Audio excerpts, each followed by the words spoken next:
Biogas या गोबर gas में 60% CH4 मिलता है। क्या मिलता है? CH4, यानी कि मेथेन गैस। और 40% क्या होती है उसमें? CO2 होती है। और कुछ मात्रा में क्या हो सकती है उसमें, इसीलिए इसका नाम क्या पड़ गया? बायोगैस। अब आपके सामने एक बायोगैस संयंत्र का चित्र भी है ना। बायोगैस संयंत्र के बारे में पढ़ रहे हैं तो पहले बायोगैस एक ज्वलनशील गैस है भाई। कैसी गैस है? ज्वलनशील। बायोगैस एक ज्वलनशील गैस है, ठीक है, जिसमें क्या होता है, मेथेन होती है और साथ में CO2 भी होती है और कुछ मात्रा में क्या होती है, H2 भी होती है, ठीक है। नेक्स्ट बात करते हैं आगे। ऐसे जीवाणु जो मेथेन का उत्पादन करते हैं उनको क्या कहते हैं? सामूहिक रूप से मेथेनोजेंस कहते हैं। किसका उत्पादन करते हैं? मेथेन का। मेथेन का उत्पादन करने वालों को क्या बोलते हैं? मेथेनोजेंस। मिथेनोजेंस का एक उदाहरण है मिथेनोबैक्टीरियम। भाई मिथेनोजेंस का उदाहरण क्या बोल सकते हैं? मिथेनोबैक्टीरियम। यह बैक्टीरिया सेलुलोज पर अवायवीय रूप से उगता है भाई। सेलुलोज पर किस पे उगता है? अवायवीय रूप से। और बड़ी मात्रा में मेथेन गैस व CO2 का उत्पादन करता है। तो मेथेन गैस और CO2 का उत्पादन, तो ये यहाँ तक अपन लिख सकते हैं इसको। अगली बात कि मेथेनोजन जीवाणु पशुओं की रुमेन में भी पाए जाते। रुमेन मतलब आंत वगैरह, है ना, रुमेन में पाए जाते हैं, जिसे प्रथम आमाशय कहते हैं। जुगाली करते हैं ना वो जानवर, रिटर्न करते हैं, प्रथम आमाशय कहते हैं, उसमें मिलता है। रुमेन में सेलुलोज की भारी मात्रा उपस्थित होती है, अतः यह जीवाणु भारी मात्रा में मेथेन गैस का उत्पादन करते हैं। तो इस तरह से प्रथम रुमेन से होता है। मानव क्या है? मानव सेलुलोज को पचाने के लिए असमर्थ है, क्योंकि मानव में सेलुलोज को पचाने है तो आवश्यक एंजाइम नहीं होते हैं, है ना। मानव जो है सेलुलोज को नहीं पचा सकता, क्योंकि मानव में सेलुलोज को पचाने के लिए आवश्यक एंजाइम नहीं होते हैं, ठीक। अगली बात करते हैं बायोगैस का उत्पादन। तो बायोगैस का उत्पादन कैसे होता है देखिए। बायोगैस संयंत्र एक 10 से 15 फीट गहरा गड्ढा होता है। अभी अपन ने देखा था संयंत्र का फोटो। 10 से 15 फीट गहरा गड्ढा होता है इसमें, जिसमें अवशिष्ट पदार्थ और गोबर की करदम, करदम मतलब गोबर को गोल घाल के डालते इसमें, तो गोबर की करदम बढ़ते हैं। दूसरी बात, करदम के ऊपर एक सचल ढक्कन होता है भाई। इसका डायग्राम आप देखोगे तो जो करदम होती है उसके ऊपर क्या होता है, एक सचल ढक्कन होता है, चलता हिलता डुलता रहता है भाई, है ना। तो वो सचल ढक्कन होता है। उसके बाद सूक्ष्म जीवों की सक्रियता के कारण गैस बनती है, जिससे ढक्कन ऊपर की ओर हिलता डुलता रहता है, ऊपर उठता रहता है, उठ उठ के पड़ता रहता है वो ढक्कन, ठीक है। बायोगैस संयंत्र में एक निकास होता है जो एक पाइप से जुड़ा रहता है, और पाइप की सहायता से आसपास के घरों को गैस की सप्लाई की जाती है। उपयोग में आने के बाद शेष गोबर को दूसरे निकास द्वारा बाहर निकाल दिया जाता है। इसका प्रयोग उर्वरक के रूप में किया जाता है। बायोगैस का प्रयोग खाना बनाने में करते हैं और प्रकाश पैदा करने में करते हैं। भारत में बायोगैस उत्पादन की टेक्नोलॉजी का विकास भारतीय कृषि अनुसंधान तथा खादी एवं ग्रामीण उद्योग के द्वारा किया गया भाई। तो ये कुछ बातें आपको याद चाहिए। बायोगैस में एक गैस तो होती है CO2, कौन सी होती है? CO2 होती है, और साथ में कौन सी होती है? CH4 होती है। तो CH4 क्या होती है? ज़्यादा होती है भाई। सबसे अधिक कौन सी गैस होती है? CH4। सब उससे ज़्यादा कौन सी होती है? CO2। फिर उससे कम कौन सी होती है? H2। 3 प्रकार की गैसों का मिश्रण है ना। 3 प्रकार की गैसों के मिश्रण से हमारे क्या बनता है भाई यहाँ पर ये। तो बायोगैस संयंत्र में आप देखते हो कि बायोगैस संयंत्र में क्या होता है, ये इस प्रकार से एक पाइप बना होता है, पाइप के अंदर पाइप होता है, और उसमें हम क्या करते हैं, यहाँ पर ये एक साइड से तो हम क्या करते हैं, स्लरी को मतलब गोबर को भरते हैं, और एक साइड से उसको वापस निकाल देते हैं।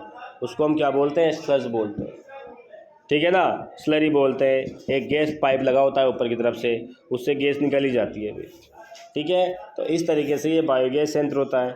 बायोगैस संयंत्र में आप देखते हो एक पाइप होता है ऊपर जो क्या करता है भाई, इससे किसका निकास होता है? गैस का निकास। किसका निकास होता है? गैस का। एक जो होता है जिससे हम खाद डालते हैं, है ना, करदम डालते हैं। क्या डालते हैं? करदम।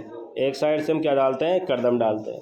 और एक साइड से हम क्या करते हैं? खाद को निकाल लेते हैं भाई। इसको निकाल लेते हैं, खाद को। उसको हम क्या बोलते हैं?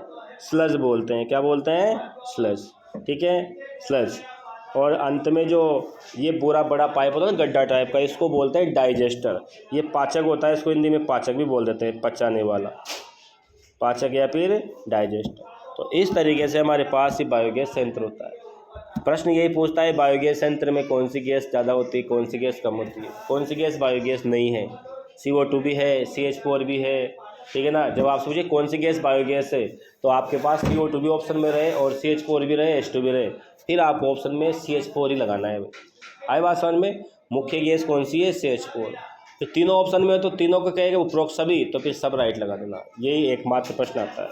इसका विकास किसने किया था, है ना? इसका विकास करने वाले के बारे में बात कर लो। इसका विकास करने वाले थे भाई, है ना, जिनका नाम है हमारे देश में भारतीय कृषि अनुसंधान एवं खादी एवं ग्रामीण उद्योग। दो जगह से हुआ है भाई। एक तो भारतीय कृषि अनुसंधान और खादी एवं ग्रामीण उद्योग भारत सरकार के प्रयास से हुआ है भाई। तो ये होगी बात आपकी इसकी। अगला टॉपिक आता है जैव नियंत्रण कारक के रूप में सूक्ष्म जीव। जैव नियंत्रण कारक के रूप में सूक्ष्म जीव। देखो, जैव नियंत्रण कारक के रूप में सूक्ष्म जीव। सूक्ष्म जीवों को पादप रोग व कीट नियंत्रण, ध्यान देना, पादप रोग और कीट नियंत्रण के लिए उपयोग करना सूक्ष्म जैविक नियंत्रण कहलाता है। क्या कहलाता है? सूक्ष्म जैविक नियंत्रण, सूक्ष्म जीवों के द्वारा नियंत्रण। और ये वाला टॉपिक भी बहुत इंपॉर्टेंट है आपके। मानव द्वारा फसलों को रोगों से बचाने के लिए अनेक रासायनिक पीड़कों का उपयोग किया जाता है, जो पर्यावरण के संतुलन को क्या कर रहे हैं? बिगाड़ रहे हैं। जिनके द्वारा पर्यावरण का संतुलन क्या हो रहा है? बिगड़ रहा है। तो सुधारना है, और क्या, जो बिगड़ रहा है उसको क्या करना है? सुधारना है। ये रसायन लाभकारी भी हो सकते हैं और हानिकारक कीटों को नष्ट कर देते हैं। जो केमिकल हम डालते हैं ना खेती में, कीटनाशक दवाइयाँ, वो सब कुछ नष्ट कर देती है भाई। पीड़कनाशियों का जैव अपघटन नहीं होता है, जिससे वातावरण प्रदूषित होता है। इसलिए हम पीड़कों व रोगों के लिए जैविक नियंत्रण को बढ़ावा देना चाहते हैं। तो हम चाहते हैं कि भाई रसायन कम से कम डालें, हम उसके बजाय उसका कोई दूसरा तरीका अपनाएं, जैविक खेती अपनाएं। कौन सी खेती अपनाएं? जैविक खेती। ऑर्गेनिक कृषि अथवा जैविक कृषि के अनुसार जैव विविधता ही, ये भी इम्पोर्टेंट है, जैव विविधता ही स्वास्थ्य की कुंजी है भाई। अगर किसी का स्वास्थ्य सही रखना है तो खेती करनी पड़ेगी ऑर्गेनिक फार्मिंग, है ना। अतः संसार में जितनी अधिक किस्में होगी, पर्यावरण उतना अधिक क्या होगा? स्थायी होगा। तो किस्में भी बहुत ज़्यादा होनी चाहिए, है ना। तो ये है अपने पास ऑर्गेनिक कृषि। आगे पीड़क तथा उनका जैव नियंत्रण कैसे होता है, आइए इस पर चर्चा करें। देखो, पीड़क और जैव नियंत्रण, पीड़क और जैव नियंत्रण कैसे होता है? देखो, है ना, पीड़कों के जैव नियंत्रण में प्राकृतिक परभक्षण को बढ़ावा देता है। मतलब एक दूसरा कीट अगर किसी तीसरे कीट को खा ले तो ये क्या हो गया? परभक्षण हो गया ना भाई। क्या हो गया? परभक्षण। जैसे बहुत ज़्यादा संख्या में कोई प्रजाति बढ़ गई, उसको कोई दूसरे खा जाते। चाइना के लोग तो टिड्डे भी खा जाते भाई, है ना। पीड़कों के जैव नियंत्रण में प्राकृतिक परभक्षण को आधार बनाया जाता है। तो आपसे कहा जाएगा पीड़कों के जैव नियंत्रण का आधार क्या है? प्राकृतिक परभक्षण। याद रख लेना, क्या है भाई? प्राकृतिक परभक्षण। ठीक है ना। आपसे कब पूछा जाएगा पीड़कों के जैव नियंत्रण का आधार क्या है? तो इसका आधार होगा प्राकृतिक परभक्षण। प्राकृतिक परभक्षण। जैव नियंत्रण में प्राकृतिक रूप से विभिन्न जीवों का नियंत्रण किया जाएगा पहले तो उसको, और परभक्षियों व कीटों को के लिए उपयोग किया जाता है ना। तो कई प्रकार के जीवों का नियंत्रण उनके परभक्षियों व जीवों को उपयोग करके किया जाता है। आजकल एक दे रखा है इसमें, आजकल कार्बनिक कृषि व ऑर्गेनिक फार्मिंग को बढ़ावा दिया जा रहा है, इसमें किसान रासायनिक पीड़कनाशी व जैव उर्वरकों का स्थान पर जैव पीड़कनाशी का उपयोग कर रहा है। फर्टिलाइजर डालने के बजाय जैव पीड़कनाशी का उपयोग किया जा रहा है। एक है यहाँ पर एफिड, है ना, एफिड होते हैं। एफिडों का नियंत्रण कैसे किया जाता है, तो इसमें याद रखना आपको एफिड के बारे में। एफिडों तथा मच्छरों से छुटकारा दिलवाने में बीटल व ड्रैगन फ्लाई, कौन सी है, बीटल, और इस बीटल का नाम क्या है याद रख लो, आपको याद नहीं आया तो लिख लो लेडी बर्ड बीटल। इसका नाम लिख लो आप लोग कहीं पर भी, इसका नाम लिखो लेडी बर्ड बीटल। इस बीटल का नाम है लेडी बर्ड बीटल, तो लेडी बर्ड बीटल लिख लो आप कहीं पर भी। एफिडो और मच्छरों को छुटकारा दिलवाने के लिए, एफिड है भाई, ये फिडो लिख रखा है जाने किसने, एफिड तथा मच्छरों से छुटकारा दिलवाने में बीटल तथा ड्रैगन का उपयोग होता है। एफिड का नियंत्रण किया जाता है बीटल के द्वारा, और उस बीटल का नाम दे रखा है लेडी बर्ड बीटल। क्या नाम है, लेडी बर्ड बीटल। जैव नियंत्रणकर्ताओं के कुछ उदाहरण है। मच्छर का नियंत्रण कौन करता है भाई, ड्रैगन फ्लाई। तो आपको इसमें कुछ नहीं याद रखना, आपको इसमें सिर्फ इतना याद रखना है कि एफिड का नियंत्रण कौन करता है, बीटल या भृंग, या फिर उसका नाम क्या है, लेडी बर्ड बीटल। ये दूसरी किताब में नाम है।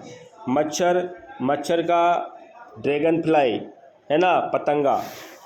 जैव नियंत्रणकर्ताओं के कुछ उदाहरण दे रखे हैं जो पढ़ते हैं अपन, देखो कौन कौन से हैं। बैसिलस थुरिएंजेसिस है, इसको बोलते हैं बीटी जीवाणु। बीटी जीवाणु ऐसे प्रोटीन का निर्माण करता है जो केवल हानिकारक कीटों को ही मारने में सहायक होता है, केवल हानिकारक कीटों को ही मारने में सहायक होता है।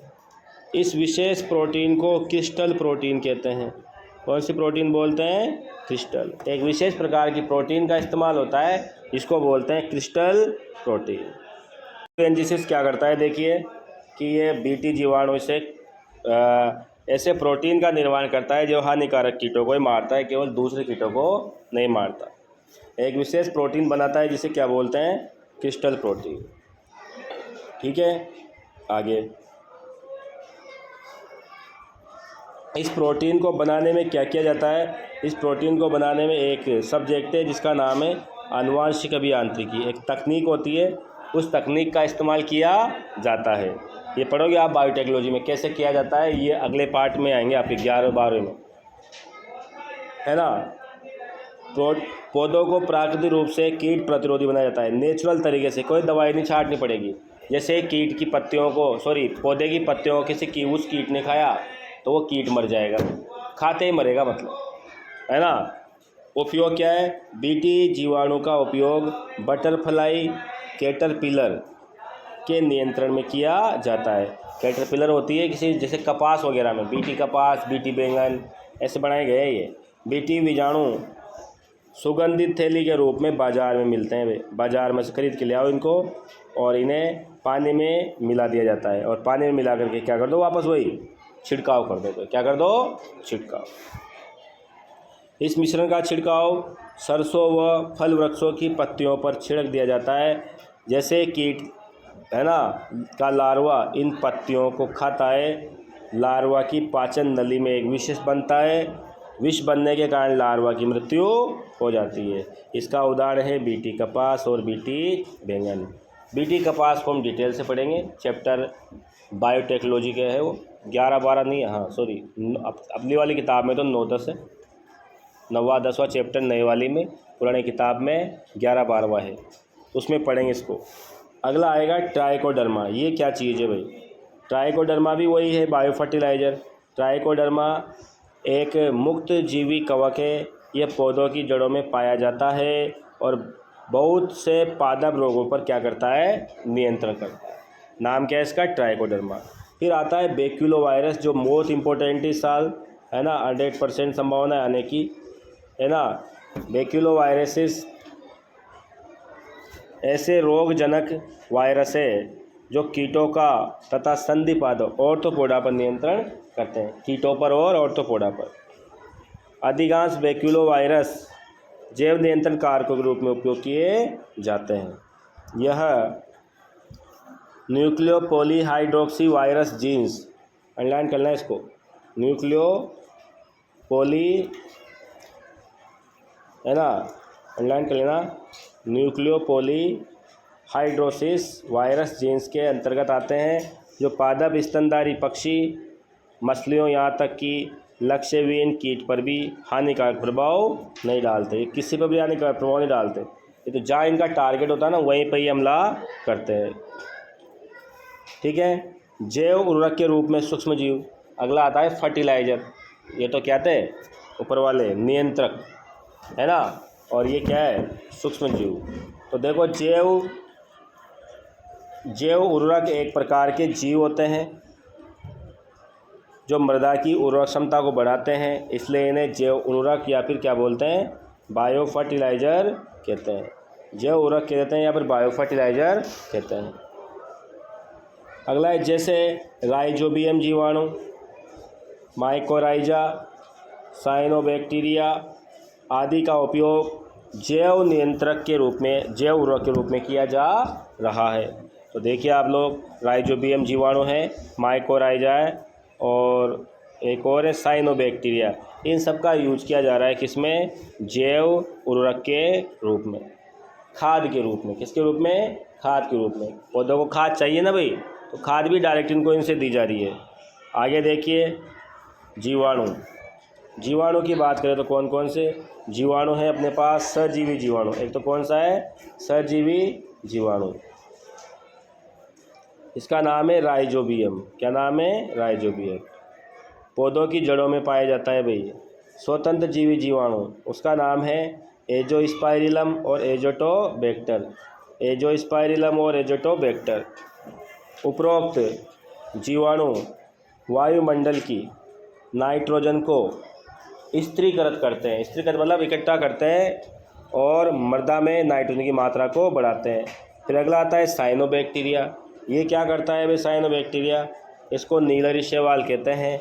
ये जीवाणु भी वातावरण की नाइट्रोजन को स्थिरीकृत करके जैव उर्वरक बनाने का कार्य करते हैं। इसके उदाहरण हैं एनाबिना, नोस्टोक और ओसिलोटेरिया। एनाबिना, नोस्टोक और ओसिलोटेरिया। अगला आता है इसमें साइनोबैक्टीरिया। साइनोबैक्टीरिया जिसे नीलहरी शैवाल भी कहते हैं, एक प्रकार का प्रकाश संश्लेषी बैक्टीरिया है। ये मृदा में कार्बनिक पोषक पदार्थों की मात्रा को बढ़ा देता है। कार्बनिक पोषक पदार्थों की मात्रा को बढ़ा देता है। धान के खेतों में ये आता है कई बार, धान के खेतों में आता है एक साइनोबैक्टीरिया। महत्वपूर्ण भूमिका निभा रहे हैं, जैव उर्वरक के रूप में कार्य करते हैं, इसलिए धान की खेती में उर्वरक की आवश्यकता नहीं होती। धान की खेती में साइनोबैक्टीरिया होते हैं, इसलिए धान की खेती में किसी प्रकार के कोई खाद की आवश्यकता नहीं होती। आपने देखा